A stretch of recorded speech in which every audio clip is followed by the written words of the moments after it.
అండి, నేను మీ స్వాతి. మన ఇంటి మాటలు యూట్యూబ్ ఛానల్కి అయితే స్వాగతం. ఈరోజు స్పెషల్ ఏంటంటే నేను ఇడ్లీలోకి ప్లస్ అన్నంలోకి కమ్మగా ఉండే పుట్నాల పొడిని అయితే చేస్తున్నానండి. దీనికైతే ఆయిల్ కూడా అవసరం లేదు, కొంచెం జస్ట్ ఒక 2-3 చుక్కలతో మనం అయితే ఈ పొడిని అయితే తయారు చేసుకోవచ్చు. ఇప్పుడైతే నేను ఈ వీడియోలో మీకైతే చూపిస్తాను, చూసేయండి. దీనికి కావాల్సిన పదార్థాలు కూడా ఒకసారి చూడండి.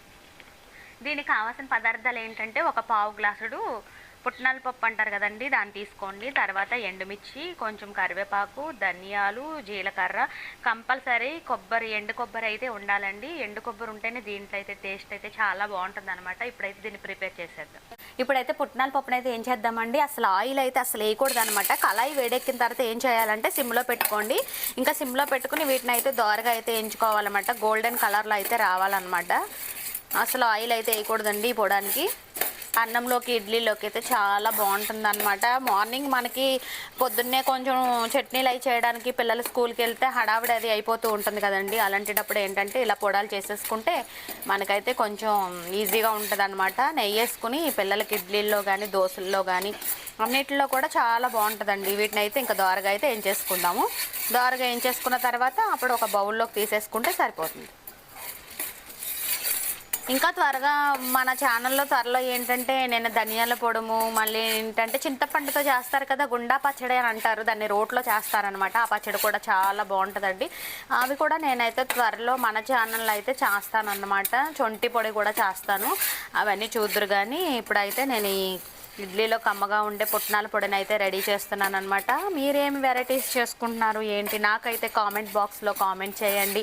మీ సంక్రాంతి పనులు ఎక్కడి వరకు వచ్చినాయి? సంక్రాంతి పనులు మొదలు పెట్టారా?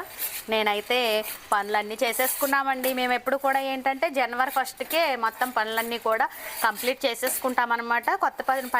కొత్త సంవత్సరం వచ్చేటప్పటికి ఏంటంటే మొత్తం అన్నీ సామాన్లు అన్నీ కడిగేసుకుని ఇంకా దులిపేసుకుని ఇల్లన్నీ క్లీన్ చేసేసుకుని నీట్గా అయితే ఉంచేసుకుని ఇంకా దేవుడి దగ్గర అయితే ఇంకా పూజ అయితే చేసుకుంటామన్నమాట. మనం అలా నీట్గా ఉంచుకొని ఇంకా అన్నీ చేసుకుంటా ఉంటే మనకు ఒక పాజిటివ్ వైబ్ అయితే వస్తుందండి. ఎప్పుడు మన ఇల్లు నీట్గా ఉంచుకుంటే చాలా బాగుంటుందన్నమాట.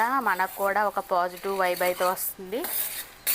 ఈ ప్రాసెస్ అంతా కూడా ఏంటంటే మనం సిమ్లోనే పెట్టుకోవాలండి. ఎందుకంటే కొంచెం ఇవి మాడినా మొత్తం టేస్ట్ అంతా కూడా పోతుంది అనమాట. అందుకని మనమైతే దోరగానే వేయించుకోవాలి. మనం ఇందులో ఆయిల్ కూడా వేయం కదా, అందుకని కొంచెం సిమ్లో పెట్టుకుని స్లోగా వీటిని అయితే కలుపుకుంటూ మనమైతే ఇంకా వీటిని అయితే రోస్ట్ చేసుకోవాలన్నమాట. చూడండి, ఇప్పుడైతే గోల్డెన్ కలర్లో అయితే ఇలా వేగిపోయినాయి కదా. ఇప్పుడైతే మనం ఒక బౌల్లోకి అయితే తీసేసుకుందామండి. ఎప్పుడు కూడా వేడి పదార్థాలు అయితే మిక్సీ గిన్నెలో తీసుకోవద్దండి, మిక్సీలు అయితే పాడైపోతాయి అనమాట. ఇప్పుడైతే మనం అయితే కొంచెం లైట్గా కొంచెం అయితే ఆయిల్ వేద్దామండి. ఎంతో కాదు, కొంచెము ఒక స్పూన్ అనమాట. ఒక స్పూన్ ఆయిల్ వేసి ఇంకా ఎండుమిర్చిని అయితే మనం అయితే ఏం చేద్దాము. ఫస్ట్ అయితే ఎండుమిర్చిని ఏం చేద్దామండి. ఎండుమిర్చి కూడా ఏంటంటే చిత్తూరు కాయలు అంటారు కదా, ఆ కాయలను అయితే మేమైతే వాడతామన్నమాట. ఎందుకంటే ఇవైతే కొంచెం వేసుకున్నా సరిపోతుంది అనమాట. నార్మల్ కాయలు ఎండుమిర్చి అయితే ఎక్కువ పట్టేస్తూ ఉంటాయి కదా, వీటిని అయితే ఏంటంటే మనము కొంచెం కాయలు వేసుకున్న కారం కూడా బాగుంటుంది. మనకి ఏదైనా ఇలా పచ్చట్లు అవి చేసుకున్నప్పుడు, పొడాలు చేసుకున్నప్పుడు ఏంటంటే కమ్మగా ఉంటాయి అన్నమాట. అందుకని మేమైతే చిత్తూరు కాయలు అంటారు కదా, ఆ కాయల్ని మేము అయితే కొనుక్కొని తెచ్చుకుంటాం అన్నమాట. ఒకసారి తెచ్చుకొని ఇంకా మేమైతే స్టోర్ చేసుకుంటాము. ప్రతిసారి కొనమన్నమాట. 1 ఇయర్ సరిపడా ఒకసారి తీసేసుకుంటాం మేమైతే. వీటిని కూడా దోరగా ఏం చేసుకుందాము. ఈ ప్రాసెస్ అంతా కూడా ఎప్పుడు సిమ్లోనే జరగాలండి.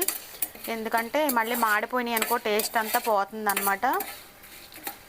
అదేవిధంగా కరివేపాకు కూడా ఏంటంటే నార్మల్గా మనం అన్నిటిలో మనం ఏరేస్తూ ఉంటాం కదండి, అలా ఏరకూడదు. కరివేపాకు తింటే ఏంటంటే హెయిర్ చాలా బాగుంటుంది అనమాట. అందుకని నేనైతే వేరుశనగ గుళ్ళు చట్నీలోను, అదేవిధంగా ఇలా కంది పొడాల్లోను, పుట్నాల పొడి పప్పు పొడిలో అన్నిటిలో కూడా ఏంటంటే నేను కరివేపాకుని వేస్తానమాట. ఎందుకంటే ఇలా పొడైపోద్ది కదా, పొడైపోయినప్పుడు ఏంటంటే మనం రైస్లోను ఇడ్లీలో తినేస్తాము, అది మనకి బాడీలోకి అయితే వెళ్ళిపోద్ది కదా. ఇంకా అందుకని నేనైతే కరివేపాకుని అయితే ఎప్పుడు ఎక్కువ వాడతాను. కరివేపాకు మీరు కూడా ఎక్కువ వాడండి, హెయిర్ అయితే చాలా బాగుంటుంది అనమాట. ఇప్పుడు చూడండి, ఇవైతే దోరగా ఎగిపోయినాయి కదా, వీటిని కూడా మనమైతే తీసేసుకుందాము. ఇప్పుడు ఎండుమిర్చి అయితే ఇప్పుడు దోరగా ఎగిపోయినాయి కదండి. ఇప్పుడు ఎండుమిర్చిని కూడా మనమైతే ఒక ప్లేట్లోకి అయితే తీసేసుకుందాము. ఇలా ప్లేట్లో తీసేసుకుని ఇంకేం చేద్దామంటే ఇదే కళాయిలోనే మనము ఇంకా మొత్తం వీటిని వేసేద్దాం. ధనియాలు, జీలకర్ర, కరివేపాకును కూడా వేసేసి ఏం చేద్దాము. ఎండు కొబ్బరిని కూడా ఏం చేద్దామంటే ఒక కుందులో మెత్తగా కుమ్మేద్దామండి. మిక్సీలో అయితే నలగదు కదా, అందుకని దీన్ని అయితే మెత్తగా కొంచెం కొట్టేసుకుని అప్పుడు మనం అయితే పొడుములు అయితే వేసుకుంటే బాగుంటుంది అనమాట. వీటిని కూడా లైట్గా ఫ్రై చేసేద్దాము. కరివేపాకు ఇంకా ఎక్కువ ఉంటే వేసుకోవచ్చు, నేను కొంచెమే ఉందని వేసాను అనమాట. ఎక్కువ కూడా వేసుకోవచ్చు. ప్రత్యేకంగా కరివేపాకు పొడాన్ని కూడా కొట్టుకోవచ్చండి, అది కూడా నేనైతే ఒకరోజు చూపిస్తాను. అందులో ఏమేయాలో ఏంటో ప్రాసెస్ అయితే నేనైతే చూపిస్తాను. వీటిని కూడా ఏంటంటే ద్వారగా ఫ్రై అయ్యే వరకు ఏం చేసుకోవాలి. ఎప్పుడు కూడా ఏంటంటే మనం ఇలా పొడాలు అవి చేసుకున్నప్పుడు ఏం చేయాలంటేనండి, సిమ్లోనే పెట్టుకోవాలి. గ్యాస్ సిమ్లో పెట్టుకుని ద్వారగా అయితే వేయించుకోవాలన్నమాట. కరివేపాకు చూడండి ఇప్పుడు కరకరం అంటూ ఏగిపోయింది కదా, ఇలా ఏగిపోయిన తర్వాత ఇంకా ధనియాలు, జీలకర్ర కూడా లైట్గా ఫ్రై అయితే అయిపోయినాయి కదండి. ఇంకెలా అయితే సరిపోద్ది అనమాట. చల్లారిన తర్వాత ఇంకా మనమైతే పుట్నాల పొడిని అయితే ఇంకా రెడీ చేసేసుకుందాము. వీటిని అయితే ఇప్పుడు చల్లారి పెట్టేసుకుందాం. కొబ్బరి ముక్కలు అయితే మిక్సీలో నలగవు కదండి, వీటిని అయితే కుందులో ఇలా కొట్టేసుకుందాం. కొంచెంసేపు మెత్తగా అయిన తర్వాత అప్పుడైతే మనమైతే ఇంకా దాంట్లో అయితే వేసుకుందాము పొడిలో. చూడండి ఇలా చిన్న చిన్న ముక్కలు చేసేసుకోండి. కుందులో చిన్న చిన్న పీసెస్ కింద చేసుకున్న తర్వాత అప్పుడు పొడుగు నలిగేటప్పుడు అందులో వేసుకోండి. ఎండు కొబ్బరి వేస్తేనే కంపల్సరీ దీనికైతే టేస్ట్. కంపల్సరీ ఎండు కొబ్బరి అయితే వేయండి, వేయకుండా అయితే చేయకండి, వేస్తేనే టేస్ట్ కూడా బాగుంటుంది. చూడపోయినాయి కదా, ఇప్పుడు పొడి చేసేటప్పుడు అందులో వేసేద్దాం.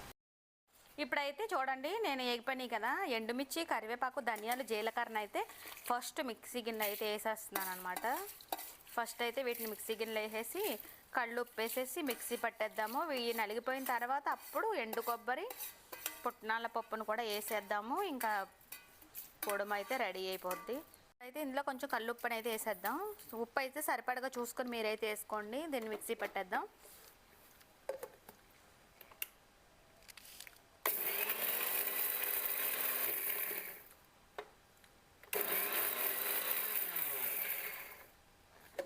చూడండి అలా నలిపోయింది కదా. ఇప్పుడు నలిపోయిన తర్వాత చూడండి, ఎండు కొబ్బరిని అయితే నేను కుందులో మెత్తగా కొట్టేసాను కదా ముక్కల కింద.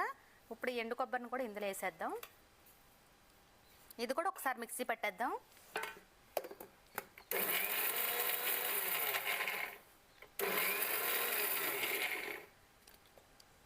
ఇలా నలిపోయింది కదా. చూడండి ఇప్పుడు కొంచెం ఇలా కొంచెం బరకగా ఉంది కదా. ఇప్పుడు ఏం చేద్దామంటే మనం పుట్నాల పొడిని అయితే వేసేద్దాం ఇందులో. చూడండి నేనైతే ఇలా బ్రౌన్ కలర్లో వేయించాను, కొంచెం దోరగా ఇలా వేయించుకోండి, మాడిపోతే అస్సలు బాగోదు అనమాట. ఇప్పుడు ఒకసారి మిక్సీ పట్టేసుకుందాము.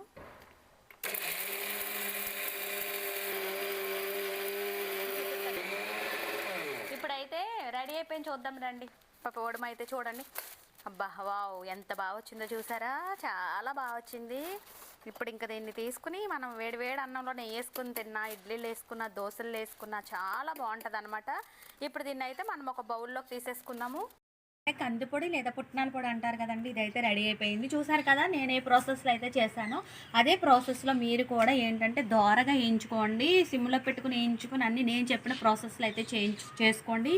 ఈ పొడి అయితే చాలా బాగుంటుంది. అన్నంలోకి, ఇడ్లీలోకి, రైస్లోకి, వేడివేడి అన్నంలో నెయ్యి వేసుకుని తిన్నా కూడా చాలా బాగుంటుంది అనమాట. అయితే దీంట్లో మెయిన్ ఏంటంటే మనం కరివేపాకు వేసాం కదా, కరివేపాకు వేస్తే ఏమిటంటే హెయిర్ కూడా చాలా బాగుంటుంది అనమాట. మీరు అందుకని కరివేపాకు ఉంటే ఇంకా కొంచెం ఎక్కువ కూడా మీరు వేసుకోవచ్చు. ఈ పొడిని అయితే మీరు ఎలా ప్రిపేర్ చేసుకుని మీరు కూడా ట్రై చేయండి. ట్రై చేసి ఎలా ఉందో నాకైతే కామెంట్ బాక్స్లో కామెంట్ చేయండి. మన ఇంటి మాటలు యూట్యూబ్ ఛానల్ని లైక్ చేయండి, షేర్ చేయండి, సబ్స్క్రైబ్ చేయండి. యూట్యూబ్ అండ్ ఇన్స్టాగ్రామ్లో నన్ను అయితే సపోర్ట్ చేయండి. Please support me Swathi.